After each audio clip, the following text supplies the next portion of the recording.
on s'est battu sur le plateau pour une supérette. Je vous explique parce que les gens ne comprennent pas, mais quand j'explique, vous allez voir. Pendant des années, aucun supermarché, aucune supérette s'est intéressé. Pourquoi?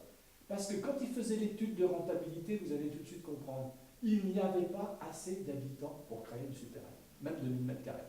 Il me disait, monsieur le maire, avec ce qui existe autour, il n'y a pas assez d'habitants sur votre plateau à proximité. Donc nous avons dû construire des logements, d'ailleurs ça a permis à Théo Fleuret d'y habiter, de qualité, aussi architecturale, ils le reconnaissent. Nous y avons mis la crèche, alors qu'en vérité, plus de 50% de ceux qui vont à la crèche sur le plateau sont nos frères.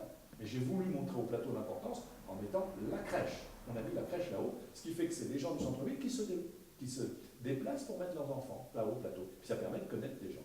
Les jardins familiaux, je viens de re-signer une convention, 13 000 mètres carrés sur le plateau, le parc sur le plateau, la maison de quartier, donc dans les projets qui devaient voir le jour, l'endroit constructif en face du parc, c'est là où sont les gens du voyage, en infraction sur un petit terrain.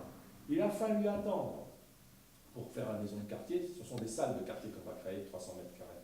Il a fallu attendre qu'il y ait un nouveau terrain des gens du voyage, ce que nous avons fait, 850 000 € avec la communauté de communes. Maintenant que les caravanes vont partir, on retrouve la constructibilité, on pourra créer la maison de quartier, mais on n'a pas attendu. Et la supérette, on a gagné un vote unanime en CDAC au département, unanime. Le maire de la Rivière m'a appuyé, tout le monde a voté pour. Et puis, le centre Leclerc, pour ne pas le nommer, a attaqué le projet à la commission nationale. Alors, je vous informe, pourquoi on a pu faire ce projet? Parce qu'on avait assez d'habitations. Je fais comprendre aux gens qui disent pourquoi vous construisez, monsieur le maire. Moi, je construis pour qu'il y ait assez d'habitations pour pouvoir faire le projet.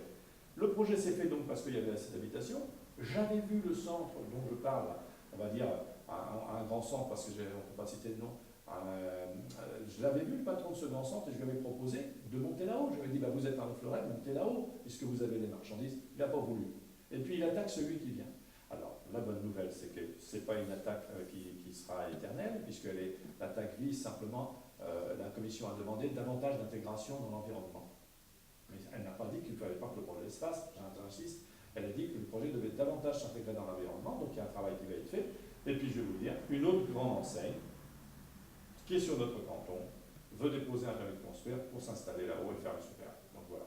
Donc on va finir par l'avoir, et je me battrai jusqu'au bout pour l'avoir, cette supérette, parce qu'elle est nécessaire aux habitants, puis elle évite du trafic et de la circulation. Chaque fois que quelqu'un oublie quelque chose, il faut descendre en ville, ce qui n'est pas logique. Voilà.